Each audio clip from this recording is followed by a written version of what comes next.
Hello, Kerbal and welcome back to Mind the Man and More, part 26. Okay guys, so we're going to build a ring station, we're going to complete it at last, and there's some assembly required. Okay, we'll get into the video here. So first off, I'm going to do the standard gravity turn launch that I told you about in the gravity turn episode. I'm not sure how many people watched that, but I'm going to do a proper tutorial on that, I suppose. Anyway, let's get into comments first. Ring station is of best by the Shortline Gamer KSP. Thank you, dude. From DJ Slime 6764. How do you get those pods and docking ports aligned like that? Well, I used the tools. Oh yes, damn it, I forgot about this. I misstaged. No. In fact, there was actually a function to disable the staging on those corner things.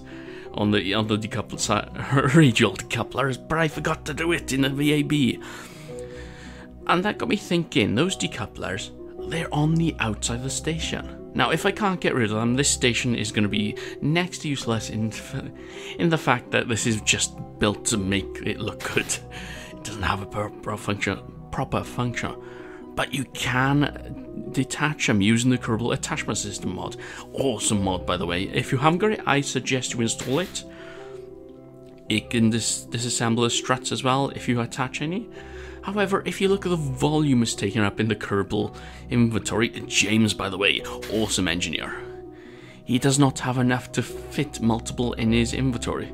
Now, we could go and collect some and put it in the container we've got on the space station, but we do not have enough space. Oh, god damn it.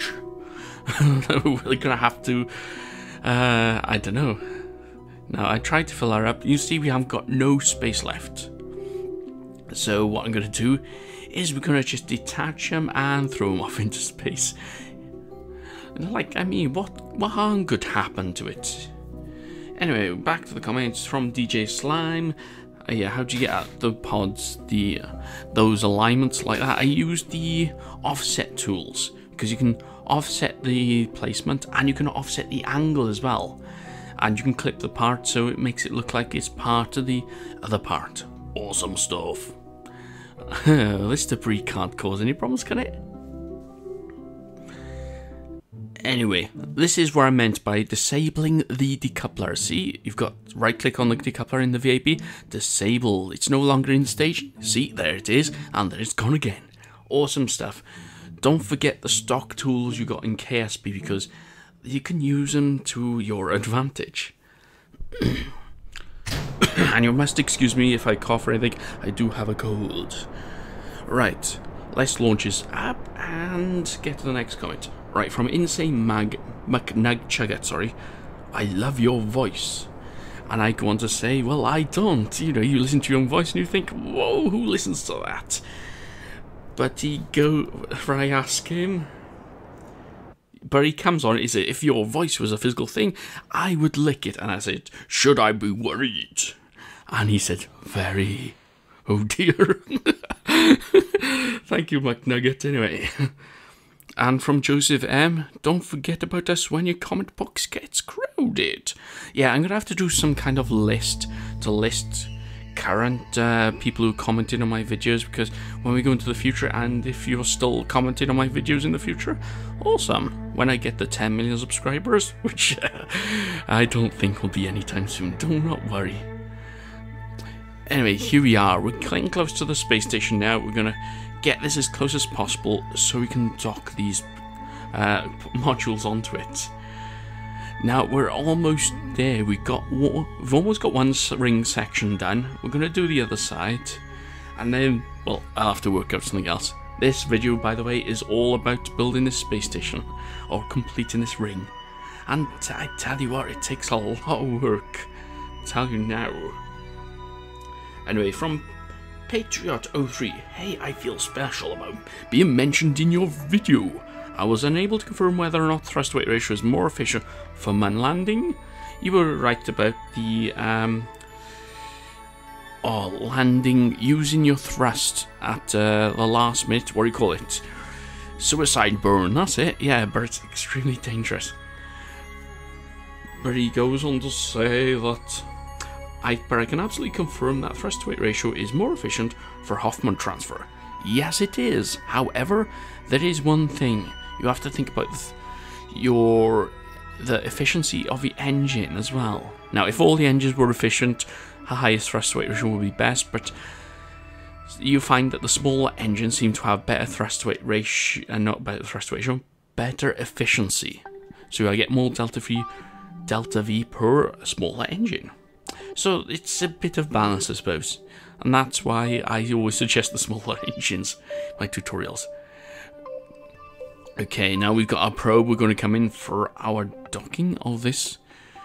Now, can I... Yeah, I think we can finish one side of the ring with this probe, with these 4 capsules. Awesome.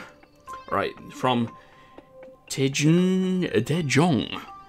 Nice video. I really like the series. Stay awesome. I will, or at least I'll try. I don't think I'm awesome. Am I awesome? Let me know if I'm awesome. I suppose everyone is awesome. You guys are awesome because, well, we're all awesome. Anybody who likes KSP is awesome. From Cube Master 45. Call it endurance. Oh yes. I think he's on about the space station. The Ring space station. That would be an awesome name to call it. So yeah, I think we'll call it endurance. Let me know if you concur, if you enjoy that name, if you think that is pertinent to our space station. Endurance. We'll see if it endures all the punishment we're going to give it. From Puffin of Doubt, greeting from North Wales.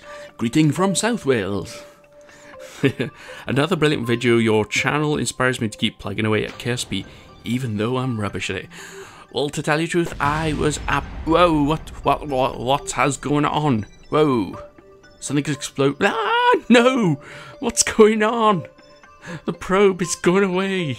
Whoa, the debris is falling down to Kerbin. What the hell is going on? Okay, so we've got the debris on scope. It seems to be still in the same orbit as the space station. But we can't seem to find our docking probe. In fact, being as this is post-commentary, I could not find it anywhere. I didn't know what happened to it. Checked in map view, checked it everywhere. It had disappeared from the existence of the universe. I'm sure there's wormholes in this game. It's travelled to another dimension.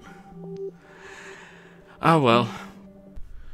So it looks like we're going to have to launch up some more ring station parts and a new probe core. And that's what I did in this one, actually. I fitted them all into one. Or a more compact probe core, docking probe, I suppose you could call it. Okay, from Sean Miller. He says, love your videos, I am learning a lot. From Jeremy Stone. Hello Jeremy, you're a long-time subscriber, aren't you? Great job on refining the ring station. So cool to see you figured a way to get it out into orbit and built. I just couldn't get it up there. Nice. Thank you. I tell you what, this ring station took a lot of time. I could have fitted this into 4 episodes if I felt like it. But yeah, I'm not going to be that cruel to you guys. I have trouble just to think what I'm going to talk about in this. And that's why I'm reading comments, or at least not the only reason. From Andrew Sell, as we're getting into orbit, into space. Dude, you had me dying with building the ring station. Component spinning. But yes, if you may recommend, I think it would be interesting to see you build a base on every planet. I know it's outside the series at the moment. Lol. But a great video though. Huh? Well, in fact, that's what I was planning on doing. The ring station was something I wanted to do. The asteroid base is something I want to do. Yeah, you can see the probe core at the top there, the probe. It's a little smaller, it's a bit more compact, which makes things easier. But what I've been planning is when version 1.1 comes out, perhaps then we can do bases around other planets, or on planets, in fact. Base on Eve. Imagine what we'd need just to get into orbit around Eve. Okay, as we're grabbing this, decoupling it, and taking over to the space station and praying that nothing explodes this time. Ooh, look at the silhouette. That's one thing I find awesome with this game. Even though the graphics isn't top notch, the settings, the aesthetics of the game, is absolutely breathtaking. Like the clouds, that was done by a modder. He didn't have to do that mod, but he did, and it improves the game greatly, although it does chug away at your CPU. Oh yeah, so now I forgot right here. I forgot to add solar panels and a battery to our probe. What a noob. Yes, whenever you're in the VAB, remember a couple of things. You need power, batteries for everything you build. Even if you're going for a short distance, even if you think you don't need it, just chuck one on there anyway, because you may find you need it. Unless you're on career mode and you need to save money. Okay, so let's get to a comment as James is attaching these solar panels like an expert engineer, as he is. Now, who we are, Andersal. So, fair on. Perhaps you could make a fleet of uniform utility SSTO vehicles to service your stations and other vehicles. With the right equipment, blah blah blah. Refuel, repair equipment, fitted exploratory equipment and whatnots, and send out scouts. It's a good idea. However, I have to say, a single stage to orbit is very inefficient. You require a lot of fuel to get, an SST up into orbit, because you're not dumping any mass which you no longer need, like fuel tanks no longer need. So single stage to orbit, I'm assuming you maybe mean space planes, like a shuttle that dumps its fuel tank and whatnot. So that may be a bit more advantageous, I suppose. I'm looking into it, but I'm not a space plane fan at the moment. Although I did get my first space plane, my first very own built space plane, into orbit, which I thought was awesome. So I may visit that again, but maybe not in this series, maybe not now, perhaps when we go to other planets. So yeah. Okay, now this is the big bit. Fill in the gap. Now, this is the part which I was worried about.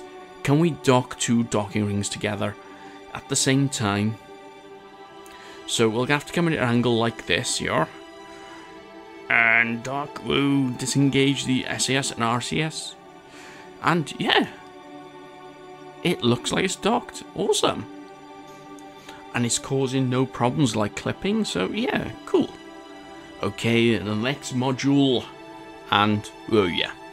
Now if you look at the top left of the station, you can see we've got a kink there. Yes, it doesn't look good. It's bugging me. I really do like things to be symmetrical. However, you may have also noticed that some of the modules have the windows in the wrong position. Yes, I did forget about that. They were all supposed to be pointing up, which I thought was a bit odd for these designs. Anyway, let's try undocking this and see what we can do. Okay, it's clipping, but it's not redocking. Ugh. You do know what this means, don't you? We're going to have to undock the other side. And let's hope it doesn't explode. Okay, undock. And I was hoping that we could get the magnetics to get the polar docking ports together again, but no. Obviously not. So it's time to get the space tag out. And I have to say that sometimes distances C can be deceiving in this game. As you can see by here, I didn't think it was that close, but obviously I was. Too close for comfort. Now it's spinning out of control. Can we get it docked on? No. And another knock. Damn it, Mark, what's going on? Oh, well, I did say I was an engineer, not a space flylet, so... Yeah, okay. So what we're going to have to do, we'll have to wait until it spins into view. And go, go, go. Yes. Whoa, whoa. What the hell? Yeah, I was perplexed about that, why we're spinning so far out of control. I think it was the SAS trying to overcompensate. So again, as I'm awesome at doing this, In, and hey presto. And it's perfect again. Will it be perfect later on? You'll find out. Okay, from Gene Hart. One of the easiest ways of slipping into an inclined orbit is target your destination and wait for it to pass over the KSP. Yes, that is right, but that's on an equatorial orbit, which can, I didn't want to be boring like all other people who go on equatorial orbits. I want to be a bit challenging.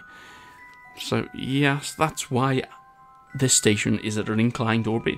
It's because it provides me with a little challenge. I've done equatorial orbit space stations before, but this is more of a challenge, getting into an inclined orbit and rendezvousing things up. So yeah, that's my cup of tea, a bit more of a challenge. Right here, I was chasing down one of the ring parts because it was flung by that explosion earlier on. We don't know what it's caused by, but exploding rockets in space, exploding satellites, is not a new thing. In fact, well, I wouldn't say it happens on a regular basis, but it has happened in the past. And now for another set of probes, and put the throttle at Mark, that does help. So yeah, I'm sorry about all the jump cuts, but these took quite a while to do. In fact, if I'd done it into a series, one episode, I'm sure it'd be about 4 or 5 hours. But we're almost there. We've almost completed the space station. In fact, while we're putting the last part into place, we've got Nicholas Prodormis. Hello, Orbiter, do you remember me? Yes, I do. I think you asked a question before on getting into orbit or doing a space station. I can't remember. Great. From Lucas D. Great video. You're a subscriber. Thank you. Aaron also says we hope that 1.1 makes things run smoother. Yep, he's mentioned he has problems with high count parts chips, and we're having problems docking this because it's not docking. I tried everything, fast forward time. The only way to do this is undock it and redock it. From Lightspeed, bruh. Hello, bruh. From Dylan Botcher. Dude, you're awesome. I wish I could sub twice. You don't need to, you can sub once, and that'll be awesome enough. And we have finished the space station. Awesome! Okay, we can get the probe out of the way. And I got, where is it? Milvive out here. She's going to be testing explosives. See if we can get these decouplers off and destroyed.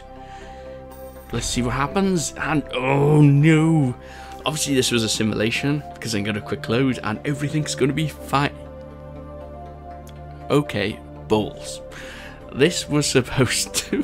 I was supposed to quick save it. It took me a couple of hours to get that fixed back up. I done it off camera, obviously. And there's that decoupler which came from the exploded rocket. Only one that we saved from that. Now, I'm sorry if I didn't read your comment out. In fact, I'm going to read one more out, which is from Wanted Tiger. How old are you? I'm in my mid-30s. I'm not going to give exact ages out. But that is all the comments I'm going to read out on this episode. From the last episode. Obviously, I use HyperEdit here to delete all these orbiting parts. That was just to get the frame rate up. It was excruciating. But there's our ring station in all its glory. So if you liked this video, hit that like button. Do not worry, all videos may not be like this if you didn't like this. If you did like this video, well, as I said, hit that like button. And that'll let me know if I continue with this type of format of commentating. Obviously, reading out all the comments won't be possible all the time because the comments seem to be increasing. Oh yes, the view from inside the space station. And for some reason the seats are sideways. I should have thought about that. But I didn't realise you had an IVA view of it. So this is the end of the episode. We can watch as our completed orbital space station, ring station, goes off. And all I can say is, I'm Orbiter. Trust me, I'm an engineer. I suppose next time we'll carry on with the asteroid space station and some more mun hopping.